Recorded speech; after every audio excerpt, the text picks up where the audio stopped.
수열이라는 것을 등차 수열과 살짝 비교해서 생각을 해보도록 할게요. 자, 등차 수열에서요. 1, 4, 7, 10, 13 이렇게 뒷항에서 앞항을 뺐을 때 차이가 얼마씩 나고 있습니까? 다 3만큼씩 차이가 나고 있습니다. 이것을 우리가 뭐라고 얘기했냐면 공차다라고 얘기를 했고요.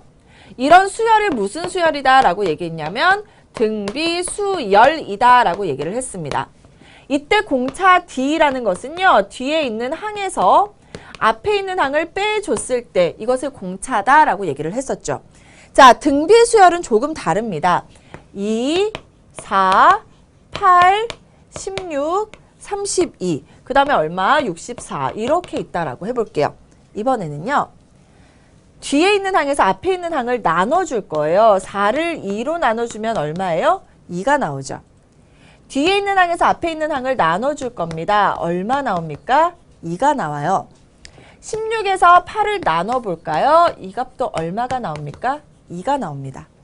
뒷항에서 앞항을 나눠주는 거죠. 그러면 무조건 얼마가 나와요? 이렇게 2라는 값이 나오게 되는 겁니다.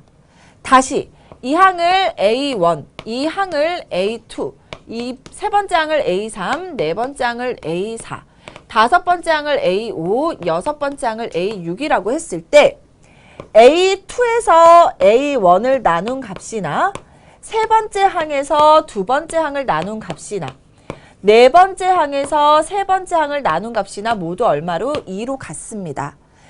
뭐라 그래요? 비가 일정하다라고 얘기를 하죠. 그래서 이것을 뭐라 그러냐면 등비수열이다 라고 얘기를 하는 거예요. 아이고 등차였죠. 여기가 등차, 여기가 등비수열이다 라고 우리가 얘기할 수 있게 되는 겁니다. 그러면 등비수열에서 이렇게 일정한 비율, 일정한 비를 우리는 뭐라고 얘기하냐면 공비이다 라고 얘기를 하고요.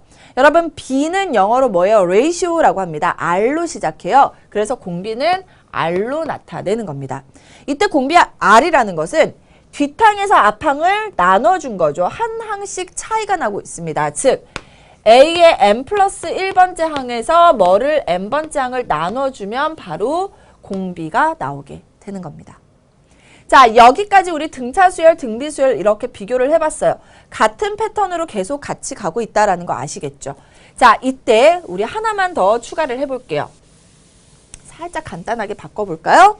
이 값은 다 얼마씩 이만큼씩 나눠주면 차이가 나는데요. 여기도 나눠주면 2가 되겠죠. 우리 등차수열에서 이런 거 배웠나요?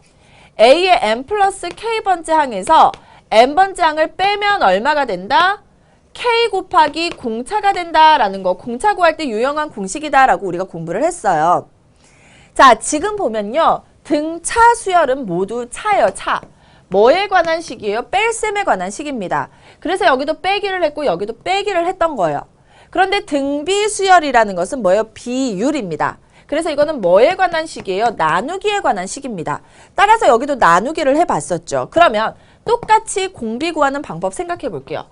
A의 n 플러스 K번째 항에서 이번에는 A의 n번째 항을 나누면 어떻게 될 것이냐라는 생각을 해보셔야 돼요. 자, 여섯 번째 항에서 두 번째 항을 한번 나눠볼게요. A6을 A2로 나눴습니다. 6에서 2를 나눴어요. 그럼 64를 4로 나눠주면 되죠. 그러면 4일은 4, 4, 4, 16. 16이 됩니다. 16은 2의 몇 제곱이에요? 4제곱이죠. 결론. 6에서 2를 빼면 얼마예요? 4가 나옵니다. 공비의 4제곱이 나오게 되는 거예요. 다시 2항과 6항은요. 공비가 모두 몇 번 곱해지면 4번 곱해진 만큼의 차이가 난다는 거예요. A5에서 A2를 나누면 그럼 뭐가 될까요? 5 빼기 2 하면 3이죠. 즉 공비의 3제곱만큼의 차이가 난다는 거예요. 다시 A5가 32죠. A2가 4예요. 32를 4로 나누면 얼마? 8이죠. 8은 2의 세제곱 맞나요? 맞습니다. n 플러스 K번째 항에서 n번째 항으로 나눠주면은요. 공비가 모두 몇 개가 된다? K번 곱해진 게 된다라는 것도 우리가 구할 수 있게 되는 거예요. 그래서 공비가 구하는 방법, 공비를 구하는 방법까지도 알아봤습니다. 한 가지 남았습니다. 여러분 뭐가 남았을까요? 등차 수열에서 우리가 일반항을 구했다면 등비 수열에서도 일반항을 구해봐야 되겠죠. 자, 방금 봤던 A1은 2예요. A2도 얼마입니까? A2는 4였습니다. 4라는 것은 2에서 뭐를 곱했어요? 공비인 2를 곱하면 나왔죠. A3이라는 것은요. 뭐예요? A2에다가 2를 곱해주면 돼요. A1이 2였으니까 선생님이 이렇게 나타내 볼게요. 그러면 A2 대신 A1 곱하기 2를 대입할 수 있습니다. 이러면 A1 곱하기 2 곱하기 2는 A1 곱하기 2의 몇 제곱? 2가 두 번 곱해졌으니까 제곱으로 나타낼 수 있겠죠. 자, 그러면 A4라는 것은 A 세 번째 항에다가 곱하기 2를 하면 나오고 A 세 번째 항은 A1 곱하기 2의 제곱이에요. 따라서 A1 곱하기 2의 제곱 곱하기 2가 되어서 A1 곱하기 2의 몇 제곱? 세제곱으로 나타낼 수 있게 되는 겁니다. 그러면 n번째 항은 어떻게 나타낼 수 있을까요? A1인 거는 똑같습니다. 2일 때 1이죠. 3일 때 제곱이네요. 4일 때 세제곱입니다. 그러면 AN은 공비에 뭐가 된다? 하나 작은 n-1제곱이 바로 무슨 수열의 일반항? 등비 수열의 일반항이 되게 되는 겁니다. 이해되셨나요? 그래서 우리가 등비 수열의 일반항까지 모두 구해봤습니다. 지금 배운 내용들 교재 보면서 한 번 더 정리하겠습니다. 정리하고 그리고 등비 수열에서 자주 나오는 계산하는 방법 몇 가지 더 알려드리고 우리는 등비 수열 연습해 보도록 할게요. 같이 보도록 하겠습니다.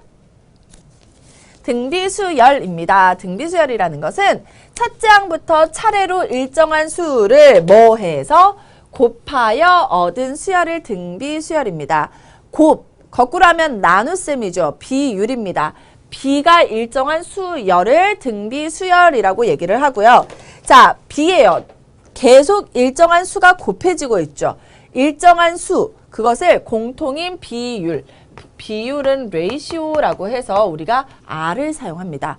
그래서 차례로 곱하여진 일정한 수를 공비라고 하는데 공비는 뒷항에서 앞항을 나눠준 것을 공비다라고 얘기를 하죠. 그래서 여러분이 이 공비를 구하는 공식도 기억을 해두셔야 되고요. 양변을 AN으로 곱하면 A의 N 플러스 1은 R 곱하기 AN으로 쓸 수 있게 되는 겁니다. 당연히 분모가 0이 아니어야 될 거고요. N은 자연수니까 1부터 쭉 시작하는 그런 숫자가 되겠죠.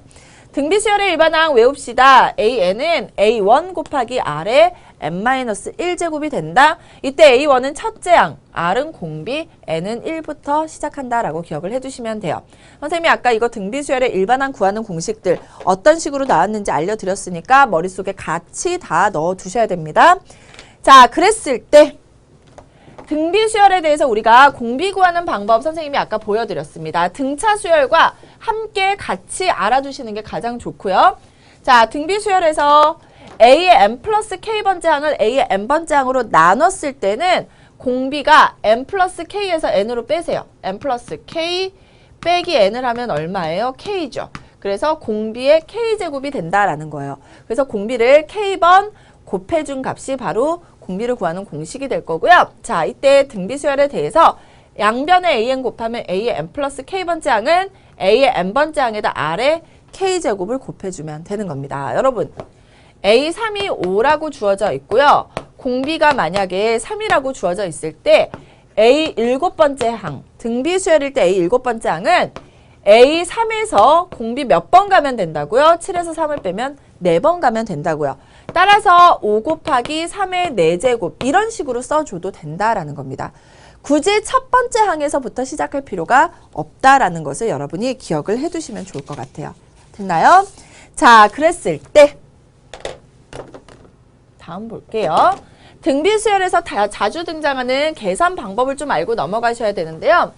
여러분이 곱셈을 계산할 때 분배 법칙 굉장히 잘 하잖아요. 그 분배 법칙을 조금 다르게 연습을 해봐야 될 것 같아요. 예를 들면 2배에 x 플러스 y가 있으면 여러분 어떻게 씁니까? 2x 플러스 2y라고 잘 쓰죠. 맞습니까? 2x 플러스 2y를 2배의 x 플러스 y로 고칠 수도 있어야 된다라는 거예요. 이것을 여러분이 기억을 하신다면 한번 보도록 하겠습니다. R의 n 플러스 k제곱과 R의 n제곱이 더해져 있어요. 이 값은요. R의 n 플러스 k제곱은 R의 n제곱 곱하기 R의 k제곱과 같습니다. 그리고 플러스 R의 n제곱인데 R의 n제곱은 R의 n제곱 곱하기 1로도 표현을 할 수가 있죠. 그러면 R의 n제곱, R의 n제곱은 공통부분이라서 R의 n제곱으로 묶어주면 R의 k제곱 플러스 1 이렇게 쓸 수 있게 된다는 거예요. 그래서 사실은 분배법칙에서 이 값이 나왔고 분배법칙에서 이 값이 나왔던 겁니다. 거꾸로 묶어줄 수 있어야 된다라는 사실 굉장히 중요합니다. 그러면 여기는 뭐가 돼요? R의 n제곱 곱하기 R의 k제곱 마이너스 R의 n제곱 곱하기 1이었겠죠. 따라서 R의 n제곱으로 묶어주면 R의 k제곱 마이너스 1이다 라고 묶어줄 수 있게 되는 거예요. 다음 A의 n제곱 곱하기 R의 n제곱입니다. 이것도 마찬가지입니다. 여러분이 이 식이 나왔을 때는 계산을 잘 해요. 어떻게? n을 숑숑 넣어서 A의 n제곱 곱하기 R의 n제곱이라고 잘 써요. 그러면 거꾸로 A의 n제곱 곱하기 R의 n제곱이 있을 때 이 n이 같다면 A, R의 n제곱으로도 쓸 수 있어요.